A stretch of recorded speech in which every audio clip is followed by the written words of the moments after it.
Hi everyone, welcome to the video lecture series of Theory of Automata and Formal Languages. We are into unit number 5 and this is our lecture number 1. Okay, so here we'll be learning a little bit about the introductory topic, like introduction part, where we'll be knowing how Turing machine came into existence. Okay, so basically as you can see in the screen, this is nothing but we have studied about this topic in unit number 3, and this particular is known as Chomsky hierarchy, where it describes the different type or different levels of these machines and these grammars and languages. Correct. So it generally starts, if you haven't understand or if you haven't seen the Chomsky hierarchy video, this is actually and indeed a very important part where you can say a summary of the entire theory of automata has been explained. Okay, with the expressive powers as well. Okay, so if you haven't understood or if you haven't studied that or if you haven't seen that particular Chomsky hierarchy lecture, then you will be able to understand here. Okay, but I would suggest you should see that particular video Chomsky hierarchy that is explained in unit number 3. Why? Because in that particular video I have explained the types of grammars as well.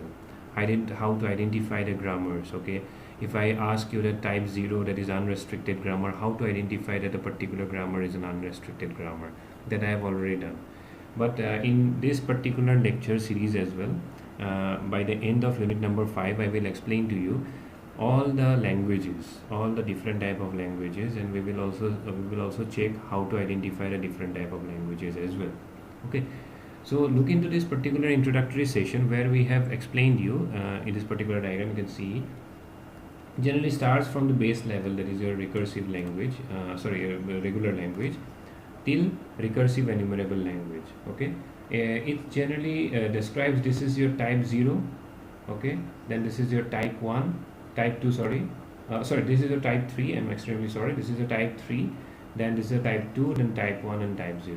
Okay, and the expressive power, if you ask, then expressive power of the recursively enumerable languages is highest in comparison to regular languages. Okay, so based on this I will take a session, but we will be learning now into type 0, where we'll be having the grammar that is your unrestricted grammar, and the language which has been accepted by the machine or known as the Turing machine is nothing but your recursive language.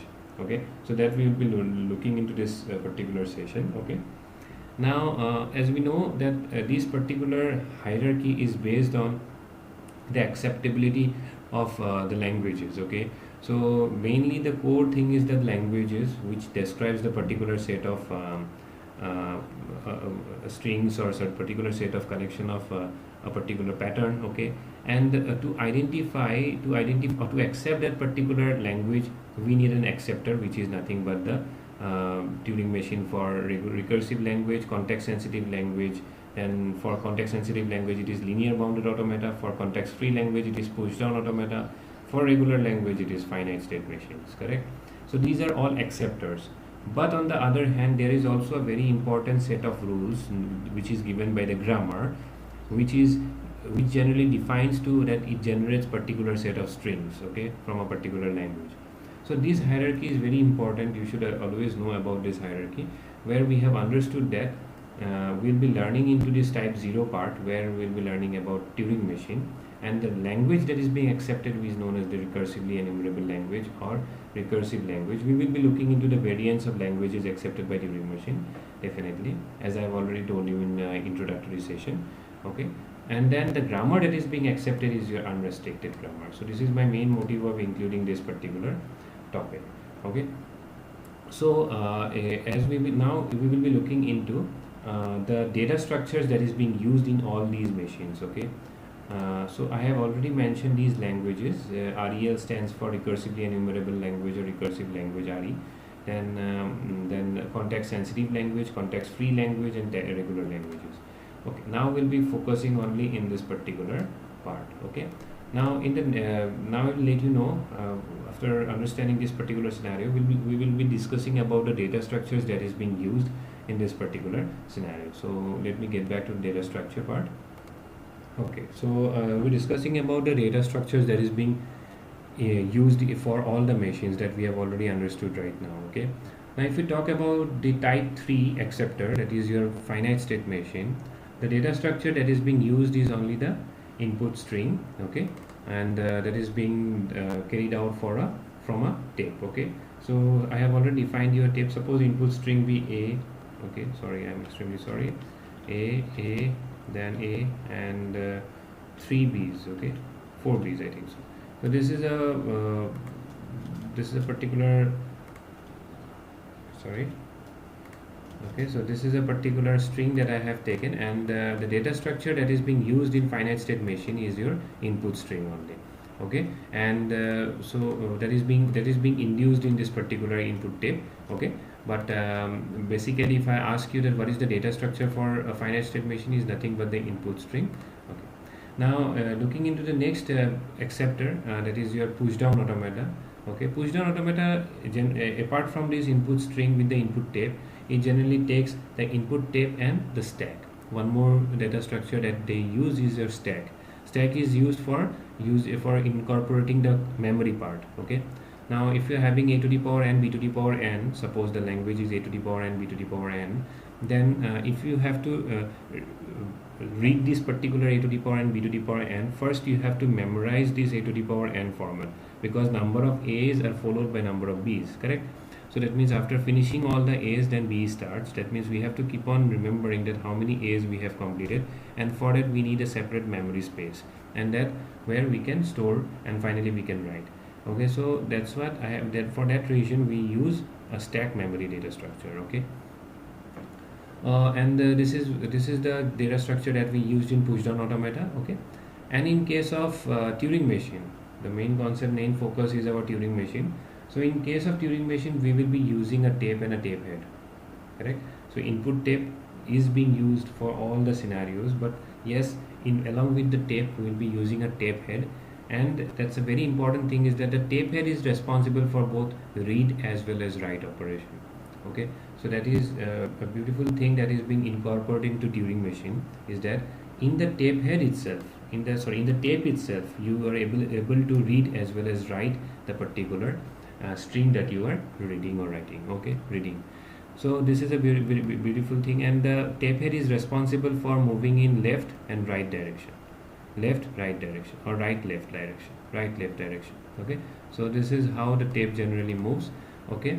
And apart from that, if you talk about the tape configuration, suppose I'm having input alphabet, say suppose A, and I'm having suppose AABB, okay, or triple A triple B, okay.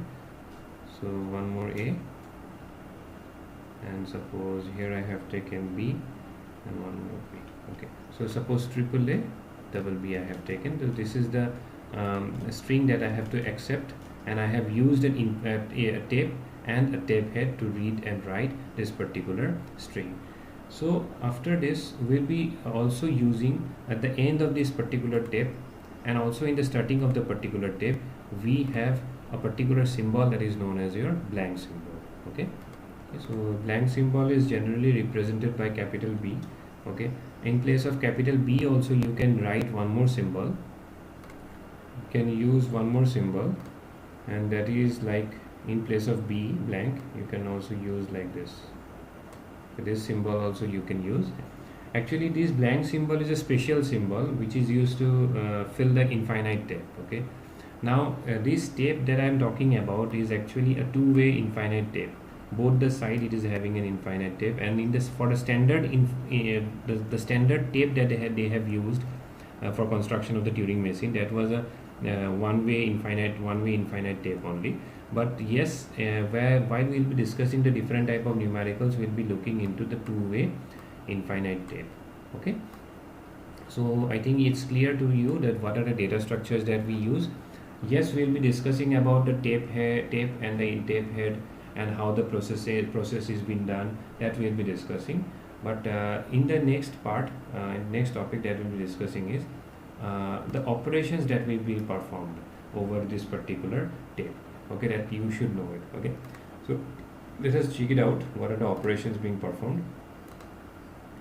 Okay, though if I'm talking about the tape, the operations that is being performed is of four categories. One is, as I've already told, that read is the option that we can do with the with the help of tape head, correct? Then we can use with the help of tape head is write, another operation. Then we can move the tape head on one step left, correct? And we can move the tape head one step right. So these are the basic four different type of operations that you can perform with the help of tape head over the tape. So that is very good thing. Why I am telling you is a good thing, because if you look into PDA we are actually focusing on two different operations. See, first the PDA, that is the finite, this is nothing but your finite state machine only, finite control machine only. Okay, so finite control machine, what it does generally, if there is an input string, for as I have told you, first it will read that input string, and if it requires, it again stores in the memory, correct? After storing in the memory, again it gets pop up. So that means two different type of operations has been performed. Okay, that means read and write is being done in two different ways, and that is being overlapped, and they have beautifully designed this particular tape where you can directly read and write over the same tape with the help of a tape head. That means both the things can be done in single time, in a single way, and that is being done with the help of this tape head. And what are the operations being performed? These are the four operations being performed. Clear? And finally, if I ask you the process, that's what I have told you about the process. So this is about universal Turing machine, but I will let you know about universal Turing, what is the universal Turing machine is all about. Okay, you just think of this as a normal machine, okay, a control machine, okay, and the Turing machine only. But we'll be looking into this Turing machine as a universal machine once we will discuss the topic. Okay, right now you won't be able to understand this, but first we have to finish it off with Turing machine, then we will be moving into universal Turing machine. Okay, then whatever I told you, that there will be finite state control machine, that is known as that is being shown by a state transition diagram. And what it does is that with the help of this infinite tape, it reads and as well as write, and then it is being displayed, and it is being accepted by the Turing machine. So this is the general process, and this is a beautiful example that I have, the beautiful design that they have made with this Turing machine. As you can see over this particular part, this is the head, this is the tape head, okay, and this is the one which is able to read as well as write in this.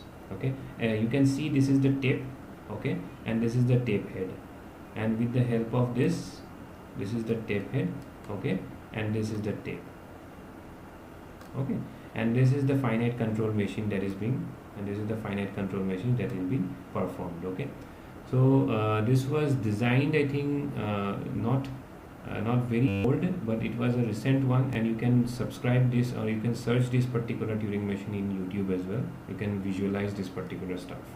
Okay, this is for your sake, that you should understand how this machine looks like. Okay, there are different ways of expressing this machine. We will discuss that as well. Okay, hope in the introductory session you have learned about the data structures that is being used, okay, in different type of acceptors, starting with finite state machine till Turing machine. And you have also learned what are the operations being performed on the tape, because in Turing machine we are having only two things, one is the tape and the tape head.